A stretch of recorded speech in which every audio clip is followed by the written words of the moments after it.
Hey, everybody, this is Mike Shea here on the Don't Split the Podcast Network with the DM's Deep Dive. It is my great pleasure to bring on Adam Coble tonight to talk about Dungeon World and what it means for D&D. Adam, would you like to introduce yourself?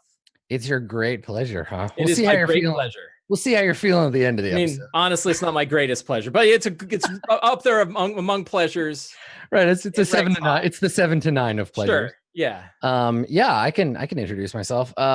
So I mean, this intro varies wildly depending on the audience. You may know me as the co-designer of award-winning tabletop role-playing game Dungeon World, which is a award-winning tabletop role-playing game that I co-designed. Yeah, that bad boy. So I designed that with Sage LaTorra.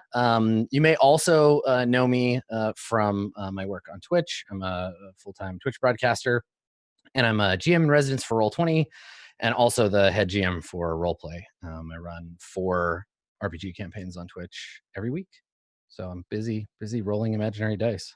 So what do you do with your free time? Yeah, right. Free time, sure.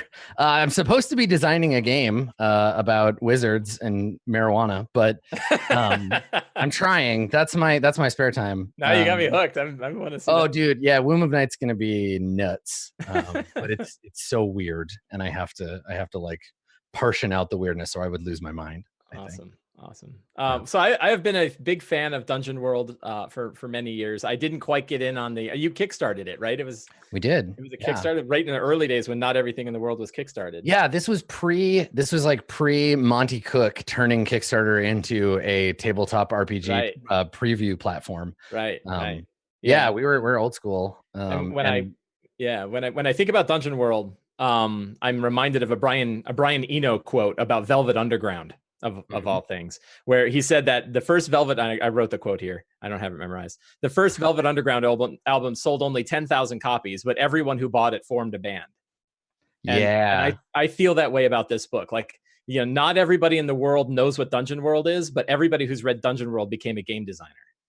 Yeah, and it's funny too, because like I feel like there's some like band before that didn't get quoted that is just like, that's the Vincent Baker of this whole situation, that's just sitting there with their guitar being like, what, okay. Yeah, right. Yeah, and that's the interesting thing. I mean, you're right, obviously. So it came from Apocalypse World. Yeah. The whole core of the game came from Apocalypse World. But I and I have nothing. I'm going to say something, you can say, yeah, that's totally wrong. It certainly feels like Dungeon World has more attention overall than Apocalypse World did.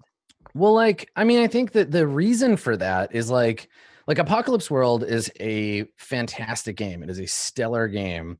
And it feels like, and I think you've seen a lot of people in the design space try to quest for like, what is the skeleton that underlies Apocalypse World? Like, what's the unified field theory of the Powered by the Apocalypse systems? There isn't one, but I think that people kind of forget because they're just like, oh, Apocalypse World, that's that post-apocalyptic PBTA game, right? Rather than seeing it as the origin point. The actual. I mean, Dungeon World was designed to be easy to consume by the audience that was going to consume it, right? Like, we made it so that it would be really easy to get on board with if you were already like, I like dungeons and I like dragons and I don't like anything else, get out of my face.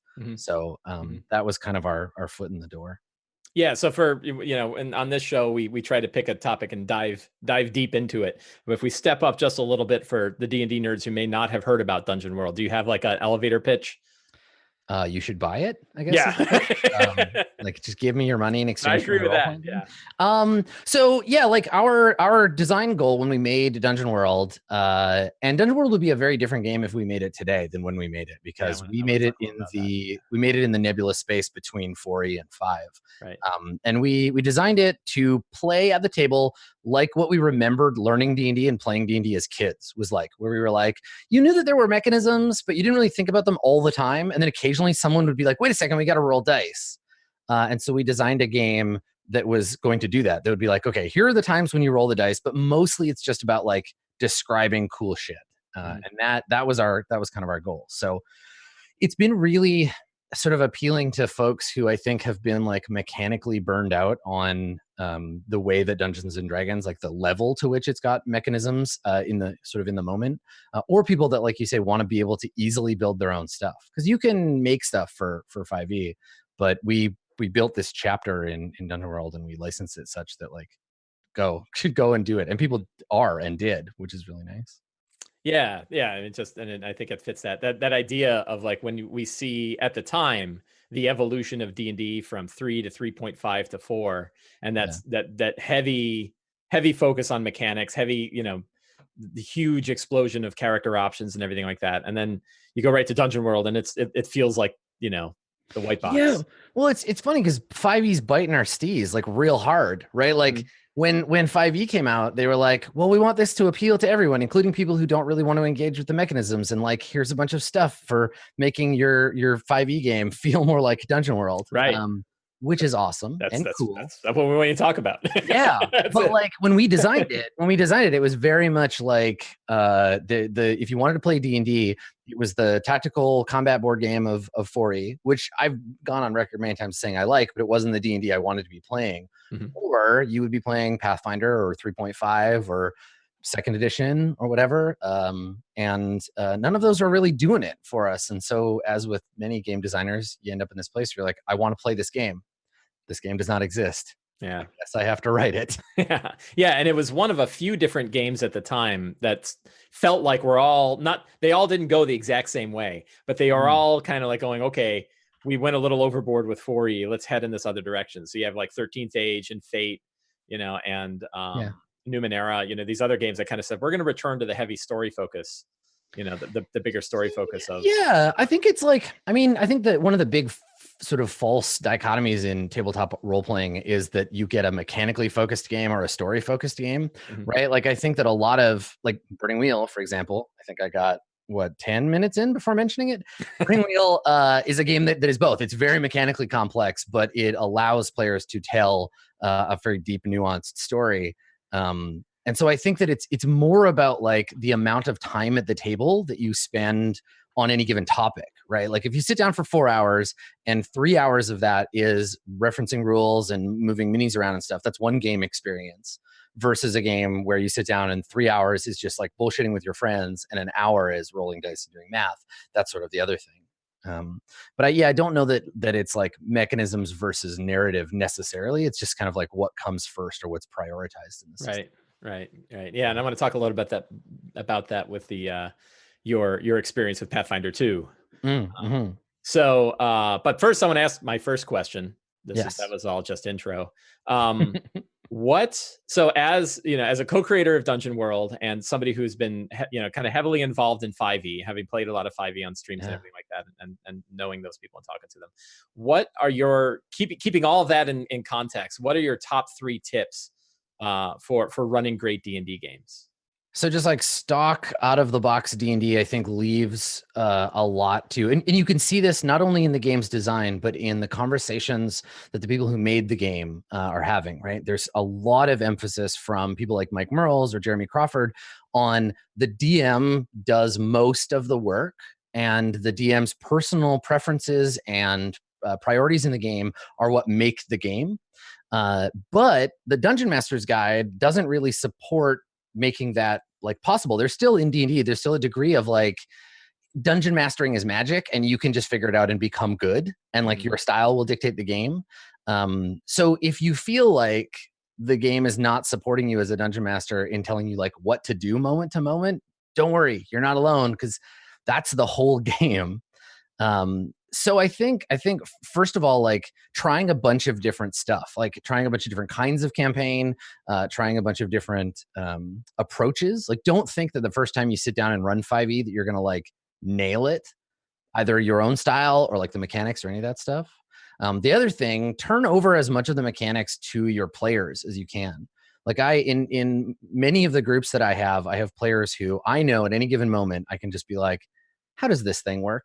Because I don't remember, because I'm too busy juggling 17 other things. So like offloading some of the mechanical weight onto the players is really, really helpful, especially if you can trust your players to like remember and handle that stuff.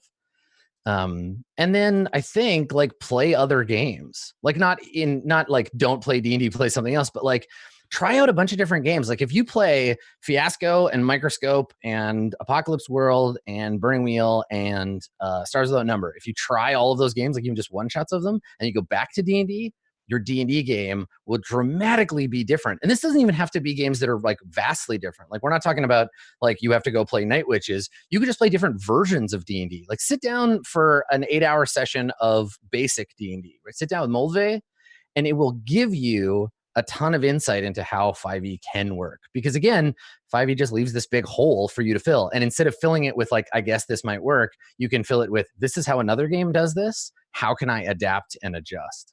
Right. And I think that D&D is designed, 5e D&D at least, is designed for that. It's just like there's a big hole where the GM goes and you are going to have to do all the work in that regard. So like offload all the other stuff to the players and then play a bunch of games.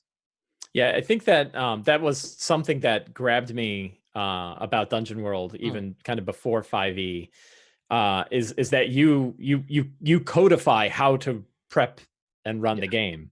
You kind of say, first session, this is what you're going to do. You're going to get to learn the characters. You're going to understand their backgrounds and threads. You're going to kind of tie those together, and you're going to start to build the seed of a story. And then when you're done, you go and you pull out that campaign sheet and you start filling out all the major beats that are going to happen. They're out your fronts and all of the aspects of that. And I think that it's a really interesting take. It's something that you've heard of opinionated software, right? Software that has a particular way it expects you to program when you're using it. And I think of it as like an opinionated RPG. There's many different ways to play an RPG. We're going to pick one of those and codify that. Right. Well, yeah, I mean, that's good design, right? Like if you don't give people the tools to succeed at your game and then they fail, you can't blame them. You can't be like, well, you screwed up because we just left this massive gap.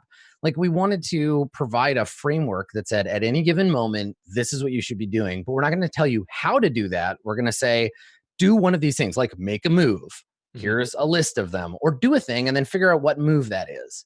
And the same goes for prep. It goes for moment to moment. It goes for advancement. Like all the stuff in the game, we wanted to give people concrete opportunities to take action in their game, which is like somehow even decades into the way that the games have been designed, we're still seeing games that are just unwilling to tell dungeon masters or game masters how to play the game for fear of stepping on their toes. Like, oh, you're the dungeon master, but you can figure it out. We're sorry, sir. Please. Please don't offend it. You can play your game. Like there's this weird kind of like tone in a lot of games that are afraid to just say, this is how you DM. Do it. If you do it differently, that's fine too. But we're gonna give you. You're off warranty if you do it any other way, and that's cool. That's fine. Here's a chapter on how to break the warranty, how to hack the game. Right? Like if you don't like the way the software we've given you operates, here is a tool to redesign that software. But if you run it as written, you will have an approximation of the experience we want you to have when we design this game. So, yeah, I think that, and I'm sure this is not obvious to you, that being able to write as an independent RPG, a lot of those boundary, like if we were sitting down to have to do 6th edition, you have to look back at all of the players and all of what they bring, and it's. They're in a much harder state to put them in that. It's not even that, right? Like it's yes. There's if you're making a new edition of the world's most popular role playing game, registered trademark. You're beholden to the history that game comes with, and this is something that we've seen talked about in D&D spaces all the time. This idea of like we included this because we have to, but I as a designer hate it, right? Yeah, right. Initiative, alignment, like all of these things that if you cut them from the game, people will be like, wait a second, this isn't insert name of famous role-playing game here, right? The other thing though, like the thing that is almost like, I would say it's more significant is that's looking down towards your fans. But if you are Wizards of the Coast, you have Hasbro behind you being like, make money or you're fired, or we'll put you on the Magic team and then you'll get fired. Like there's this intense pressure. And that's what's so nice about every interaction I've ever had, every conversation I've ever had with Mike Merles about D&D. There have been lots of times where he's been like, yeah, we put that in there because we wanted to sell copies of the game. Mm-hmm. Like this was to get people to buy D&D. And that's like, it's valid. But Sage and I, when we made Dungeon World, we were like, what do we want? To make 100 copies of this game and hopefully people will buy it and like break even. And then cool, we get to play it. We just wanted to make the game for ourselves and then anybody else who might also want it. And that was ages ago. And there's lots and lots of copies of Dungeon World floating around now because other people wanted the same thing we did.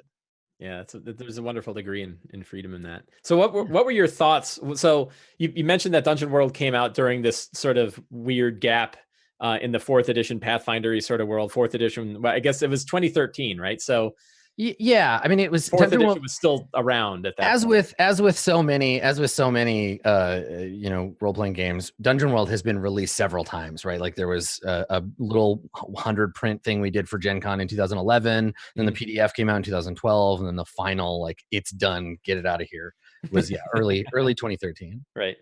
Yeah. So and fifth edition came out in 2015.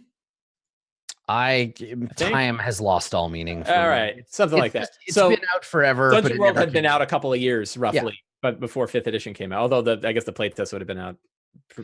Dungeon World was around. It was around just long enough for Mike and Jeremy and them to read it and be like, "This is cool. We're going to use some of this." Yeah, right. We'll get into that too. But what were your thoughts when fifth edition came out? I mean, I'm excited when a new edition of anything that I like comes out. Like any game that I'm attached to or interested in that's been sitting on a new release, I love it. I'm excited. So even if it ended up being terrible, I was like, this is cool. I'll read this. I'll check it out. I think they came out of the gate really strong. Like, I think that starter box, the Lost Mines of Phandelver, is the best starter product Wizards of the Coast or TSR has ever released. Like, I think it's more important or more like attached to the rules than even the red box was. And I think that was a really good start. And everything that I saw after that felt like you could feel their design goal, right? The idea that they were releasing a game that anybody who has ever wanted to play D&D or had played D&D would find something in it that they loved. They also had to deal with the backlash of everyone who has ever played D&D will find something in it they hate. Yeah. But I think, I mean, if you look at it, like they're succeeding. Sure. Sage once said, and this is one of my favorite quotes about fifth edition. It's everybody's second favorite version of D&D. Like everybody like the first one is whatever your original. Yeah, exactly. Yeah, whatever else is their favorite. So they'll be like, yeah, 5e is pretty good. Like I'd rather be playing second. Right. Or like 5e is pretty good, but it's no third. Yeah. Right. Like and everybody says that or did up until I think the last like year and a half or 2 years when like Critical Role really took off and we got this massive insurgence of new D&D fans who do not even know that there are other versions of D&D that are just like, this is the only role-playing game that exists because Matt Mercer said it is. Right. And that's it. That's all there is. There's no other role-playing game. And so we can say, look, in 20 years, you'll be saying, 17th edition isn't bad, but I really liked 5th. Right, exactly. I mean, people will say that. People will say that about 6th, right? And like, it'll just continue to happen. And this is the nature of the beast, right? New editions of stuff will always have people who are like, you took all the things that I didn't like, and you got rid of them, and now this is the best version of this game. And there will always be people who are like, "Where's all the good stuff?" Right. So that's the thing they have to wrestle with. Yeah. So as a co-creator of Dungeon World, what do you feel that D&D 5e does particularly well? I think that it's easy. It has a weird sort of flat curve. It's easy to get into, and you max out on its complexity pretty quick. Like, you get more and more to do as you level up and as you play longer, as you follow the narrative arc of a character. You get more mechanics, you're given more things to do. I think that it handles that quite nicely. And it never gets so complicated that you look back at like first level and are like, I should have made different decisions, right? You get a pretty clear arc from start to whenever your campaign ends. I really, really like, from a product standpoint, the way that they are releasing books. Because as someone who played D&D in the kind of dark ages where it was like every month there was 2 or 3 terrible D&D books released, and then next month there were 2 or 3 more, and they just kept churning out terrible garbage. Is this the second edition or third edition days? Like second, like it was really bad in second. It was better at the beginning of third, and then it got worse when the D20 license stuff came out. But I really like that they are like leaned back, that they're just like, we're only going to put out a book a year, maybe 2, and then the DMs Guild as a thing. So it's nice. There isn't this like massive pile of stuff I have to keep up with. Mm-hmm. And I think that they've done a great job making it like this kind of non-threatening, easy to get into version of D&D, which we haven't had in a long time, probably since like the mid 80s, right? Mm-hmm. Mm-hmm. Yeah. Did you feel as a second edition player, did you feel like second edition managed to do that at all? Or a lot of people compared 5th to the second as far as I think, levels yeah, of I think complexity. if you look at like the great and terrible branching Yggdrasil that is Dungeons and Dragons' lineage, I definitely think the most direct line you can draw is from second edition to fifth. I think it bypasses a lot of the complexity and nuance, mechanical nuance of third and 3.5 and Pathfinder. But I think that's a great call. I think that's really good because there was no way that it would be as successful as it is now if it were as complex as third is, if they had just down on that. And certainly the fact that they have not started putting out like 2 products a month like second edition means they sort of hit that simplicity and directness of the game in second without any of the overhead of too much product turn. Yeah. Right. Yeah, well, and I think the business is in a lot better place than it was, obviously, in second edition because they just went Yeah. like, as far as I know, they're not going bankrupt, which is what happened when I started playing D&D. Right. There's not a warehouse with 1 million products that are not getting shipped. Right. Yeah, there isn't constant terror that they're gonna get dropped. But yeah, so I think they're doing good as a business, which means that they can put out good material and they can hire good artists. And like, I think that it's a good place to be as a person who likes Dungeons and Dragons. I think they're doing good work because they're taking their time and they're dedicating themselves to like each individual product instead of being like, here's 27 campaign settings. Now we got 27 campaign settings on the DM Guild, but that's okay. Yeah, well, that's a whole other ecosystem, and I think that to a degree, it's a smart move on Wizards' part because they can take a step back, right? Yeah, they can right. be like, if you hate the DM's Guild, and if you're like you are someone who's like you're vitriol, you aim it at that and that ecosystem and that marketplace. Wizards doesn't take that hit, so they've been able to distance themselves from that a little bit. And it seems like it's worked out well for them. Yeah, totally. So this is always a dangerous nerd question, but where does 5th edition not hit the mark? Inspiration sucks. It's the stupidest mechanic. I hate it. It feels so detached from everything else. It has the same name as another mechanism that is different, which is ludicrous. Inspiration? Yeah, it's just the worst. It's not it's so okay. The reason that this, and I laughed so hard when I read it. So do you know Logan Bonner? Yeah. He works at Paizo. Yep. So Logan has a game. It's the most ridiculous role-playing game called Refuge in Audacity. And the game is meant to be this like silly riff on like mid-90s RPGs, but it has a mechanism in it called the good role-playing rule. And you're supposed to have as the GM a special D20, the biggest one you have, or like maybe it's shiny or maybe it flashes or whatever, you have this one. And whenever anybody does good role-playing, you give them the D20 and then they can roll that D20 and another one and pick whichever one they like best. So when I saw Inspiration, I was like, oh, this is just that rule making fun of good RP rewards in Refuge in Audacity, because that's what it feels like. It's just like, cool, you talked in your character voice. Here's inspiration. Oh, you did something that I thought was fun. Here's inspiration. Like it's bad. It's a bad, very like half-assed system to throw in. Is your recommend? I mean, so I think I recall a conversation you had with Merles about it. And Merles kind of said, like, you can tell which stuff we were sort of throwing in at the end because they're not actually connected to anything else that's in the game. Like there's no really other than the inspiration piece that's in the book. There's no spell that benefits from it. There's no feat that works with it. It's an independent mechanic. Well, so rather than just saying like it sucks, the reason why I think it's a terrible mechanic is because it does this thing where in the groups that I have where everyone is just role playing all the time and being awesome, I never give it out because I'm like, yeah, you're being great all the time. I guess you just always have inspiration. It's tied to, so if you have a group of people who are like shy or uncomfortable, and then somebody's just like, my character has an Irish accent. You're like, cool, you get rewarded because, so it doesn't allow for mixed groups because then the person who's role playing all the time should just be like, where's my inspiration? Give it to me. Why are you screwing the introvert mechanically? Right. Yeah. and then the other thing that bugs me about it is it's connected to mechanically, it's connected to your character sheet. There are 4, like your flaw, your bond, your whatever. It's connected to those. But if you have 4 players in your group, the GM has to remember 16 character things so that they can reward them when they come up. Right. Because you don't want a player who's just like, yes, I remember you. You look just like the princess, and then just stare at the GM like, huh? Yeah. Where's my memories of the princess? Give me my inspiration. You're like, right. Yeah. No, and that's the thing is you just like sit there and you're like, why are you staring at me? What do you want? Like I'm busy. I'm reading. I'm trying to GM. You can. I got things to do. You can bend it. You can hack it. You can modify it. You can make it like the player's responsibility. You can basically every campaign that I've ever run, inspiration has drifted in some way or another, and I've seen some Right. really cool ways to do Right. it. But as written, it's so hand wavy. Like Right. it's even the book, and I asked on Twitter, I asked Jeremy and Mike, I was like, when do you give out inspiration? And they Yeah, I remember both were like, whenever you want. And I'm like, Yeah. that's not a rule. That's a terrible answer. That's just stupid. Like, how do I attack? I don't know. Just feel it with your heart. Like, no, tell me which die to use.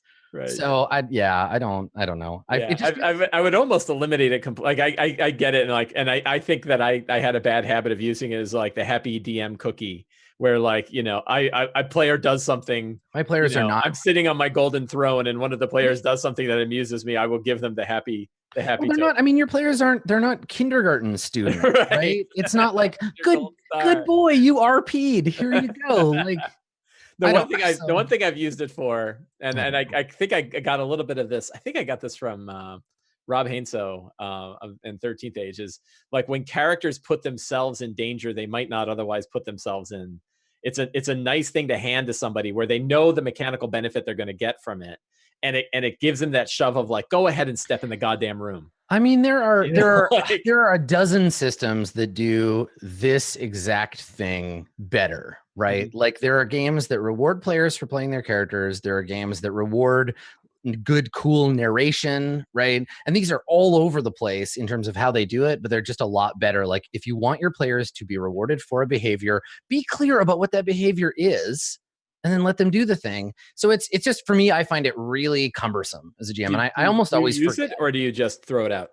I use it. Usually chat yells at me to do it. So I'm totally got an audience you're responsible for. Honestly, if I could mechanize it that way, if we could have a little applause meter where chat just clicks the inspo button, that's way better. There's gotta be a way to set that up. It's a better system, because there's gotta be a way where you're just that just came to me as, it feels like one of the best uses of Twitch chat ever is. I mean, Tenra Bancho Zero does this, right? Tenra, when you're playing Tenra, the players who are not currently in the scene are the audience, and in the game they have physical tokens. And the Tenra set gives you foam ones because you're supposed to throw them at the players who are doing awesome. So when you like, all it is when you like someone's performance, you can take your little pool of things you got at the beginning of the session and just chuck them at them and be like, and it's so fun because it's clear and obvious, and you're just like, yay, here, have the tokens. You're doing great. We're cheering for you. And so, yeah, we've played a little bit about that. We used the Tenra on a one shot I did for Roll20Con years ago. And I just told people in chat, I was like, if you want to throw, your points at a person, use this string of characters. And I just looked for the emote in chat, and I was like, oh, like everybody wants Jesse to get the bonus. So Jesse, chat loves you, take some points. And yeah, I think that's totally a thing. That's how I do it, because I forget. And like I said, I'm blessed with players who I think just every time they open their damn mouths, they should get inspiration. So it just raises the bar so much higher. And I just forget. I'm like, oh, I should be rewarding you for this like deep-seated thing that you're doing with your character. But like I'm paying attention. So I forgot about it. But sure. I think it's, as far as the whole mechanical landscape of D&D goes, it is the easiest to just kind of be like, either this is dumb, we don't use it, or like, whatever, here, we'll just give it up whenever. I think there are a few other places where the balance like is off, and I'm not a big like gearhead about D&D. Like I couldn't tell you the reasons why the Beastmaster Ranger sucks, but Beastmaster Ranger stuck. There's a few classes that are kind of like, you play this if you want to RP a failure.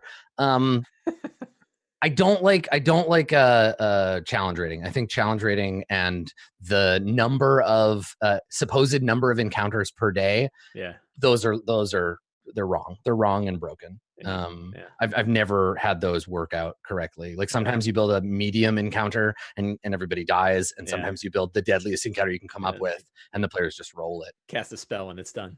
Yeah, so it's a whole thing. But I think that's like easily hand waved by just being like, these are general guidelines, and you can kind of like, use them to inspire you, but don't necessarily like, I don't know.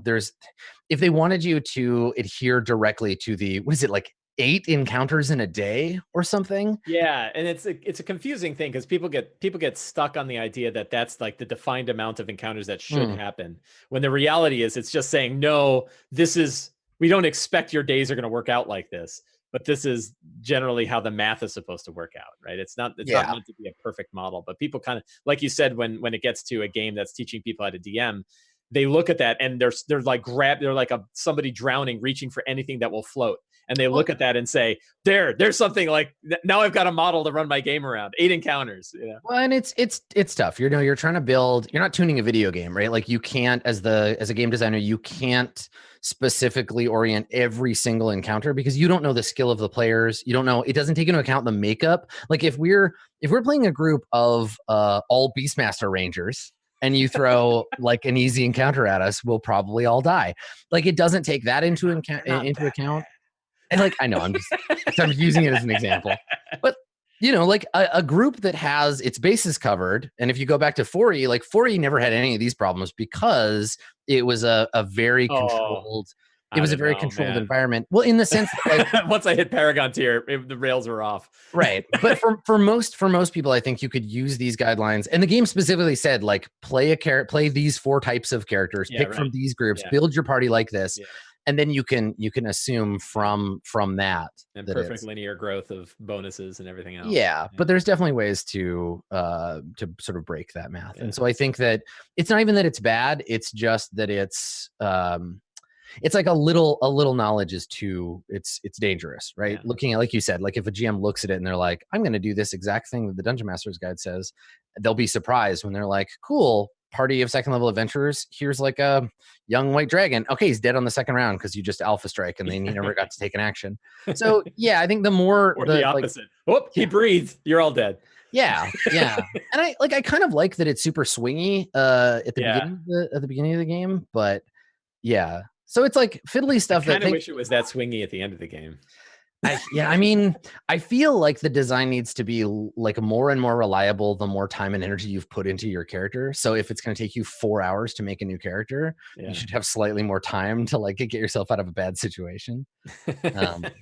But yeah, I don't know. The stuff that bothers me about it is things that I think or hope they'll design out of in the next edition of the game. And for now, I'm okay. Like I know I'm comfortable enough with the game and with design in general to like ignore it and do my own thing. But for new GMs, I don't do it. Stay away from that shit. It's bad for you. So one of the things, shifting gears a little bit and getting into how Dungeon World talks to GMs. I think that Dungeon World was the first game that just outright broke my existing relationship between a GM and players. And it's particularly coming out of that 4th edition era where, 80% of the game was me fighting them with monsters on a grid. Yeah. And thinking tactically about how those monsters were going to fight them. And then getting into, the principles that you have in Dungeon World for game masters. And it's like, be a fan of the characters, play to see what happens, draw maps and leave blanks. It's this very, we are there to watch the characters do awesome things, not to just fight them with a monster. Mm-hmm. And I think that like I said, for me, just completely reshaped how I think about being a DM, a GM and a DM, right? Can you talk a little bit more about how that philosophy came about and where that got codified, how that got codified in the game? Yeah, totally. So like with most of the good stuff in Dungeon World, we stole it from Apocalypse World. Okay. I mean, like, so Apocalypse World's principles and agenda exist so that Vincent can tell you, do these things. And if you do these things, you will play the game that I designed. And you will probably have some approximation of the experience I would like you to have in exchange for the money you paid me for the game. Like, that's how we enact that situation. For us, we just took what Vincent was already saying, looked at the things about Apocalypse World that we loved and we thought were going to apply nicely to the rollicking fantasy adventure we were trying to build. And then we tweaked either the wording or added new agendas or principles and rebuilt it so that we could tell kind of as a set of prompts and protocols, DMs do this stuff, right? Like, do these things. And in doing these things, you will trigger the fiction to behave in certain ways, and your players will respond, in which ways you can come back to them with more moves and just keep following this protocol. And all of it was built, the entire design is built around that very specific and intentional, like teaching players to have that experience that we want. And I think that there's a lot of people who are already playing a Dungeon World style D&D game. Like whenever we hear people say like, you know, we played D&D for 4 hours and we only rolled the dice like 2 times. I'm like, well, you're only kind of playing D&D at that point, but you obviously care deeply about describing your characters doing fun and cool stuff. Dungeon World's rules will step in and be like, cool, I like the sound of that cool thing that you were saying. What would happen if this, that, or the other thing happened as a result, right? So we give players branching opportunities to continue their narration of their cool shit, but we have the rules step in and complicate things, because that's where, like, complication and hard choice is where games exist. So that was kind of the impetus for all of the principles and the agendas, just to say, this is what our game is about. We're going to put a stake in the ground and say, this is it. Follow these maxims, and you'll get the game that we want. And again, all of that stuff just came from learning from Apocalypse World. Yeah, and yeah, just knowing that, like, the difference for me, and I'm still fighting it, like even years into this years into 5th edition, right? Yeah. Running hundreds of games, and I still fight the difference between wanting to throw monsters that are really gonna push the characters to the limit, vice throwing monsters out there that are going to make the characters look awesome, right? No, they're the same. They're totally the same. So if you're running, part of the assumed, like, built-in paradigm of Dungeons and Dragons is that the characters in D&D cannot possibly be at their maximum coolness without having monsters to challenge them, without having challenging monster encounters. So doing that, you are being a fan of those characters by saying, I get it, you only really have like a couple of tricks, and one of those is fight monster. Here is monster, fight. Right. And so there's a degree of being a fan of the characters when you put them in situations that challenge them, because you want to see them and their players win or lose on this choices that they make. Right. It just happens to be that in Dungeon World, the choice is, what do you do? And in D&D, the choice is, it's your turn. What are you going to do with it? Right. So I think they're fundamentally aimed at the same stuff. And if you read the non-rules stuff in D&D, there is a lot of, like, we're telling a cool story together, and like everybody wants to get their turn to, like, say something cool, and here are some rules for figuring out what to do when you're not sure who gets what. But D&D just has this very granular specific combat subset, and the characters have a bunch of very granular specific tools for fighting. Dungeon World treats fighting pretty much like everything else, even though the characters are in a lot of ways still pretty murder hobo-y. Right. Because it's part of the genre, right? We couldn't just be like, it's a game of fantasy adventure where nobody fights anything. Dealing with palace intrigue. Yeah, and this is a thing, and this is, I blame the, like, marketing department of Dungeons and Dragons on this. Every time someone says you can do anything with D&D, like, you want to do a palace intrigue game, Dungeons and Dragons, and I'm like, get out of here. That is a lie. Right. Stop lying to people. Like, you can't do Game of Thrones with Pathfinder. It just doesn't work. Like, I don't know if you ever read Game of Thrones, but there's not a lot of 5-foot steps in that. So it's, it's tricky, because I think that it behooves them as a business to say, you can do anything, right? It's Dungeons and Dragons, fantasy adventure of all shapes and sizes. Right. We're only going to give you mechanisms for certain things. Right. Yeah, and so getting back earlier on the idea of like the difference in the threats or the encounters that we throw at characters. To me, the shift was, I know that I have a strong cleric in my group, so when I throw a lich at them, the lich better have a way to be sure not to get turned. Versus, I have a strong cleric, I'm going to throw 100 skeletons at them so I can watch him hit it with turn undead and destroy 95 of them. It's like, it's gonna be so awesome for him to destroy 95 skeletons. And that's the thing, is, like, I think it's balancing that, because a big misinterpretation why not both? Right. Yeah. I mean, the lich is going to have all these skeletons. Right. They're just laying around. Like, I mean, the thing that people misinterpret a lot or misunderstand about be a fan of the characters doesn't mean, like, let them have whatever they want. Right. Like, I don't know about you, but if I watch a movie or a TV show, or read a book where the main character just gets everything they want, that doesn't make them seem cool. That's called, it's boring. Yeah. It's super boring. And it's like, great, cool. Kvothe is perfect at everything, I guess. Right. Fun. in the being a fan of sometimes being a fan of a character, and we all as game masters have different ways. Like for me personally, being a fan of a character is just pummeling the living shit out of them until they wish they were dead, and then watching them crawl back from that. Right? Be like, everyone you love is dead or captured by your enemies. Your former friends hate you, and both of your eyes just got sucked out by a monster. What are you gonna do? And they're like, all right, it's go time. Yeah. Right? Like watching characters bounce back from suffering is so important to me. But that's not the case for everybody. Some people, their version of being a fan is a lot less like brutal than mine, and that's part of the game, right? That's part of that initial discussion and part of how you engage with it in that early stuff. Right? Yeah, and I think Dungeon World is like, I was reading the intro just before the show, and it was pretty clear that, like, you know, your job is to put the characters in really rough situations and watch them fight their way out. Like that's, you know, so that whole like be fans of the characters, like you say, is not give them Vorpal swords all the time. It's you know, right, push them to the edge as much as you can. And I think like I've been running Tomb of Annihilation, and if anything is going to push characters to the edge, it's been that one.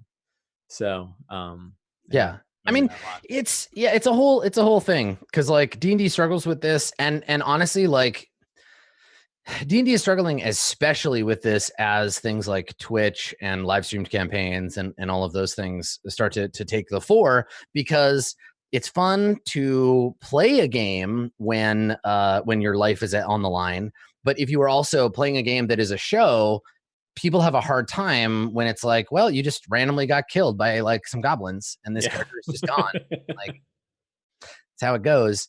I think, D&D struggles with how important or not important, and like how lethal or not lethal their like death stuff is. Right. And it's a topic that comes up over and over and over. Yeah, I've been having a lot of trouble with that very topic with Tomb of Annihilation. That I am an easy DM. I rarely kill characters, and you know, my players are generally pretty happy with that. And then I go into the tomb and it's like, oh my God, you know, like the number of potential deaths is high. And I'm like, if my wife's character dies, I'm going to cry.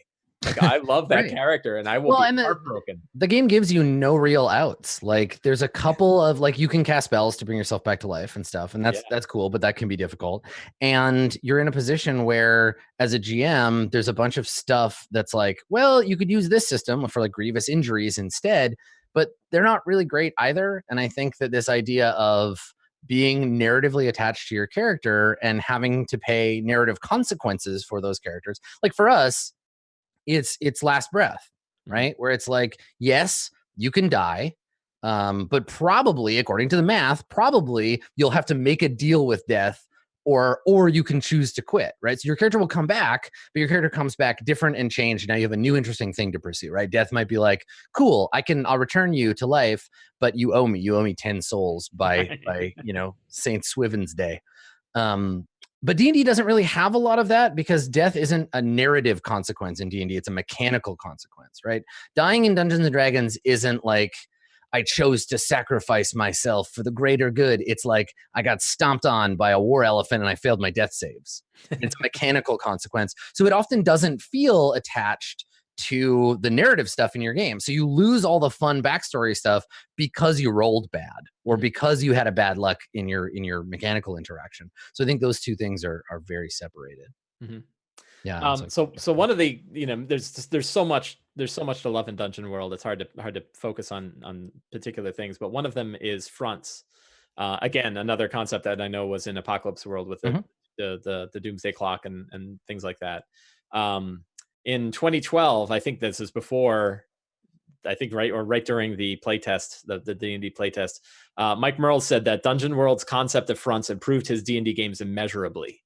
You know, this is, like you say, one of the many areas where the design team of D&D was clearly paying attention. Listen, like, it'd be super cool if Mike Merles had said that, I don't know, in the player's handbook somewhere. That'd be fun. I can think of a few other games that maybe they could shout out, but I know there's liability issues, and that if you thank somebody for something, maybe they're gonna get on you for money. Sorry, Hasbro.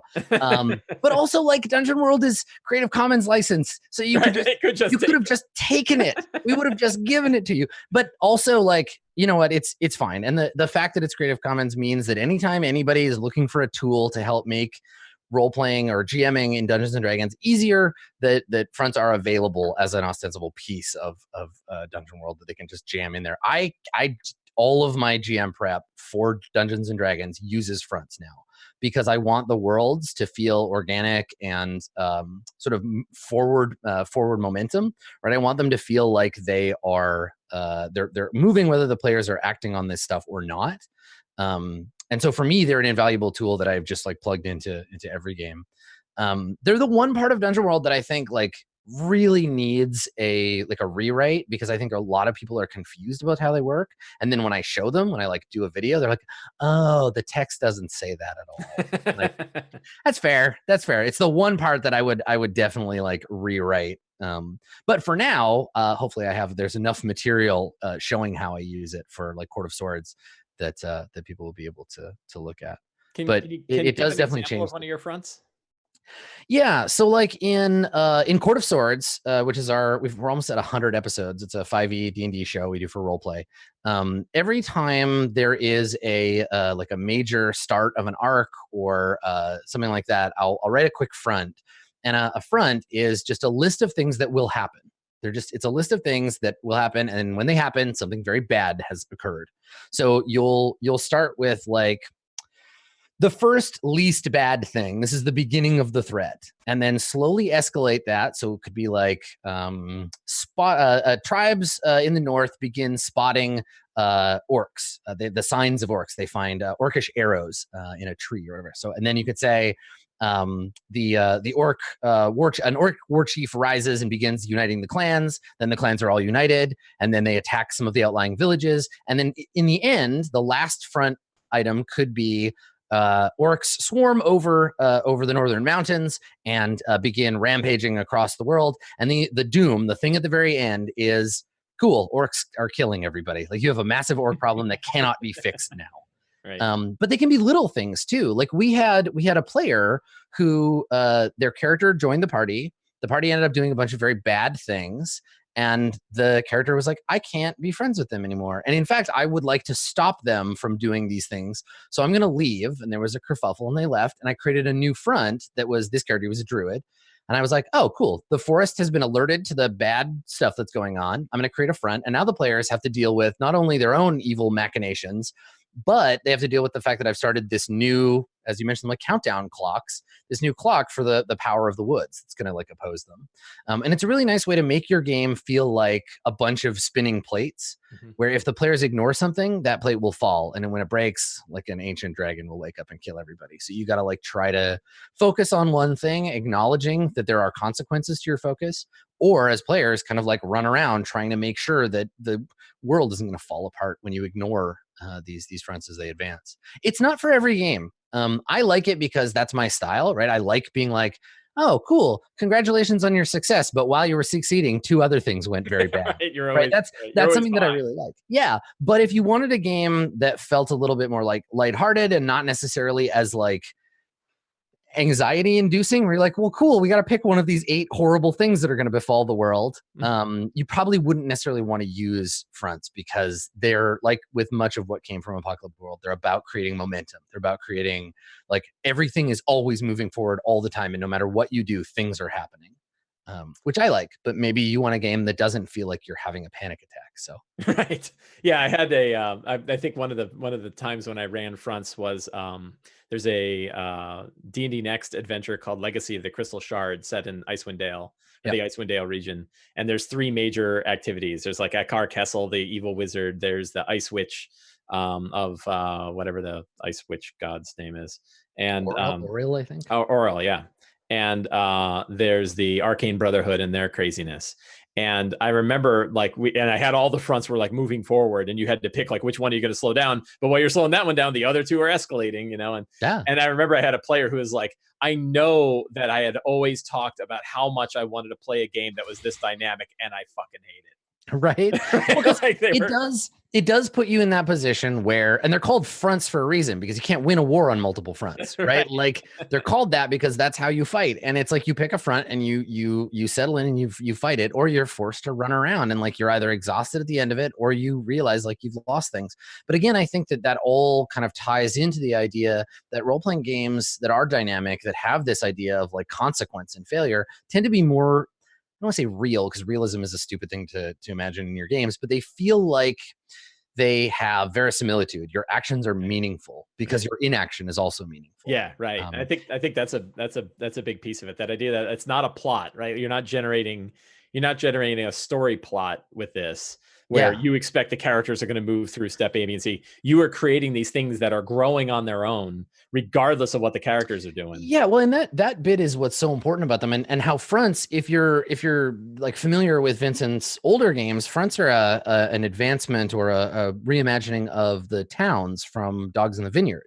because Dogs in the Vineyard has you create a situation in the town, and part of that is saying what would happen if the PCs didn't show up. Like if the player characters don't come here and fix things or make it worse or intervene in any way, what would happen, right? And fronts, in a lot of ways, are like, if the PCs didn't exist, imagine you have like a terrible lich who has risen from the grave and wants to get revenge on the Right. Church of Light. How would he go about that? How would this terrible lich go about suborning the light and snuffing out the sun and killing all life on the planet? Make 6 things. That's happening now. And then you can hint at the players, and this is where soft moves and hard moves come in, where like you want to illustrate to the players things are happening, and if you don't get in the way, if you don't do something, it'll just keep getting worse. So while they're dealing with the rampaging orc tribes, you can say, you come across this frost riddled corpse bearing the mark of a long forgotten lich, and if they're like, okay, we need to go investigate this, you're like, cool, the orcs continue to rampage. Or if they're like, we're gonna stay and fight the orcs, it's like, okay, you just ignore that lich clue. I'll just tick off another box. So yeah, it's a way to make the world feel dynamic and to adjust the sort of intensity of the player's actions in the world. But yeah, I mean, they don't always have to be big world-ending things. Like if your game is small scale, if your game is like more romantic and cartoony than it is blood-soaked heavy metal album, you can make them small, and the impending doom can just be something inconvenient, right? Like another band of adventurers gets the job you wanted because you were busy doing something else, or like the prince of Hotsburg falls in love with somebody else because you, Princess Sword Battle, you were off fighting orcs. And now he's married to this other lady, and he doesn't like you anymore because you're dangerous, because you weren't there. You didn't stay in town. So you can adjust this idea, but they're really just your shoulders are too big now. Right. Yeah. You're too buff. And he's like, not about that. I need a demure lady. And then you just rip both their heads off. Mm-hmm. But yeah, the idea is like, I just think of them as like spinning plates. And I like that in a GM style. So for me, it's a natural thing to just adapt to playing Dungeons and Dragons. So we're 53 minutes into our first half hour of the show, at which point we go to our guardian angel, Rudy Basso, and ask for questions that we've heard either on Twitter or from our Twitch chat. Rudy, what questions do you have for us? Yes, we have one from Twitch chat, Grant R. Ellis. What are 3 RPG titles published in the past 2 years that you recommend we check out? In the past 2 years. Jesus, that makes the question a lot harder. I gotta do a bunch of math. I know, right? Thanks, Let's see, Grant. Drive through RPG. I mean, like, the obvious answer, and I don't know, because what are some recent ones that have grabbed I'm an old man now, so I'm gonna go with the recent ones, because God knows I don't remember when things came out. But obviously, the clear answer to this question is Blades in the Dark. Yeah, like, there's just no question that's it. Like, if you haven't read Blades, if you haven't played Blades, get off your ass and do it, because I need to get off my ass. Yeah, Blades. I've heard about it all the time, and like, I need to get that, and I have not yet done it. In many ways, Blades in the Dark is it's the follow up to Apocalypse World. Like, Blades is doing what Apocalypse World did in 2010, where it's like, here's a really great game. You can think of lots of ways that you could change this to be a different game while still maintaining its core stuff. And people, I think, are just really twigging to that, and they're creating their own stuff. And so I think Blades is the no question answer to that, for sure. For me, the big one is the revised version of Stars Without Number. I love Stars Without Number so much. It is one of my favorite games of all time, and it got a revised edition, I think, like last year. So that's a really big one, obviously, for me. It kind of like the original Stars takes basically the stuff that makes combat in Moldvay and basic D&D swingy and weird and lethal, and puts that into a sci-fi setting, and then takes all of the world travel space stuff from Traveler and puts that in there. It's a really smart amalgam of games, and it has what I would consider to be the other best GM like Lonely Fun tool besides Fronts, which is the Faction Turn, which does kind of the same thing, where it takes a bunch of large power structures and lets you as a GM kind of move them around and have them interact in a way that will change the world that the characters are in. Yeah, I think the two that are not new recently, but I've been paying more attention to recently are both Shadow of the Demon Lord and Numenera, which I think are on the like far spectrum of scale. I'm looking at them mostly from their approach to the world, and they are like the far ends of the spectrum of happy to sad. Like Numenera is this kind of wonderful open world with all these kind of sort of wondrous ways of looking at technology and magic, and then Shadow of the Demon Lord, you're crawling through the intestines of some dead thing. Yeah. I think now that I'm sort of pondering it, I think Tales from the Loop is a good example too, because Tales is a game that we don't see this very often. It's a game that is built on reflecting an aesthetic. They took art, like just like painted art, and were like, where is the game in this? Like, how do we make a game out of these amazing paintings? And I think it's really cool. I've played a lot of games where you play kids, and I've hated every single one of them except Tales from the Loop. Tales, I think, does like playing kids in a way that I've never seen any other game do, but I've seen lots and lots of games try. And on top of that, it's like not a badly designed game. Like it feels like the light version of everything that every like small press RPG did in the last 10 years. Like clearly the people at Modiphius read Apocalypse World and Blades, and like they have kind of taken bits and pieces from all of those and added them to their game in a way that I think is nice and like non-threatening. It's a very easy game to get into. There's not a lot of like RPG theory going on there, which I think is good in that case. I think it makes it a better game. Awesome. Yeah. Rudy, what other questions do you have? From JH the Hurricane. As two forever DMs, what's your PC look like in a long campaign if you magically had the time to play? Oof. It depends on the game, right? Like, I mean, if I say like it's a Vulcan, then you're gonna be like, you can't play a Vulcan in D&D, dummy. I mean, we were talking about this. So I was on a panel at I was on a panel at TwitchCon about roleplay, and someone in the audience asked like, what patterns do you have for your characters? And I think I make NPCs to one pattern, I make PCs to another. My NPCs are all like, I think I use the phrase feisty murder lesbians. That's my go-to for NPCs. There's always one in every campaign, even if I'm not trying to. But as a player, I always play assholes. Like always. I play people who are like clearly, evidently on the surface, like just jerks, because I think it's fun to react to those characters. I love making the other players the good guys. I love being like, cool, well, my fellow gang members are competent criminals, but I'm Cantor Haig and I'm an asshole, and I get in fights all the time and I try to punch everybody, and by extension I make all of you look competent and good. So for me, it's like I want to play characters that speak to the game that I'm playing and like bring something out of that game. I played a death cleric in D&D the last time I played like a long-ish D&D game. And my whole design goal for that character was, how can I win Dungeons and Dragons? Like, how can I just play a character who is justified in every behavior that will get me experience points? I want to murder anybody who stands in my way. I want to kill them as quickly as possible so that I can move on to killing the next thing. Can I win D&D? And I had a blast. It was a great character to play. But I don't think I have like deep seated in my heart somewhere like, oh, one day I'll get to play this like character, because I'll just put them in an RPG. I'll just make an NPC, and then the players will kill them. So it's fine. It's totally fine. Yeah, I've had a lot of fun D&D characters that I play in the Adventures League, but I've never really had any that got into like the third tier.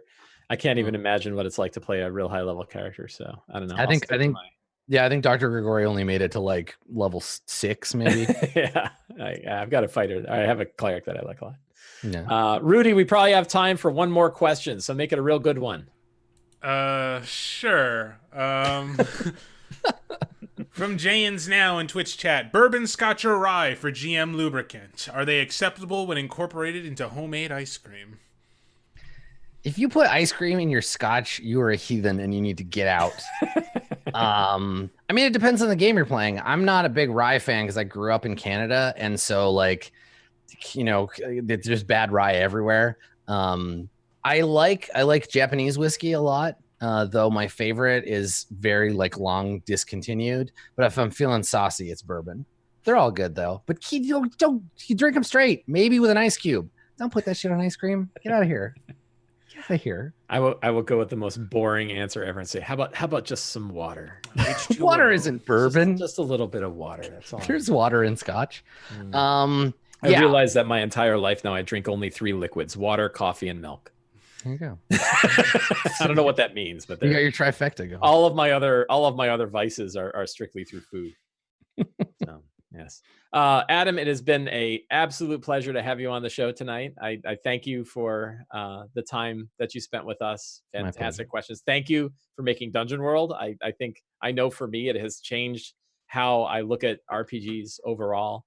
You have already thanked me with your wallet, which is all I ever wanted. It is not. I did not give you enough for the value that I got from it. So, and I mean, that's the glory of RPGs, right? Is that you can spend $18 to go to the movies, you can spend $80 on a video game, but you can also spend $14.99 on a PDF of a role-playing game and never play anything again for the rest of your life and still have like a blast. So I was thinking about Tomb of Annihilation, and I was like, I don't know what it cost them to make that, but certainly 6 figures, maybe $250,000. I don't know. And I bought it for $50. I'm like, that is a tremendous lever. And I played it for a year, Oh yeah. 1,000 combined hours between. It doesn't make any sense. No, like the economics is off the charts. Yeah. It's crazy. So, and I feel that way with Dungeon World too. Like I'm using the ideas in this. I write about the ideas in this. I've been stealing from it constantly, and it's a fantastic book. So it's just a great pleasure to talk to you. And I'm sure I will see you at a convention sometime. Yes, I have been known to frequent them. and maybe I think there's like, if I randomly select any Twitch channel, there's a 50-50 chance I'm going to see you. Yeah, pretty much. Just hit up that D&D category. I'm around there somewhere. Yeah. So thank you all to who came onto Twitch tonight and hung out with us live. And for those of you watching on YouTube, thank you for watching on YouTube. And for those listening as a podcast, thank you as well. And everybody have a great night.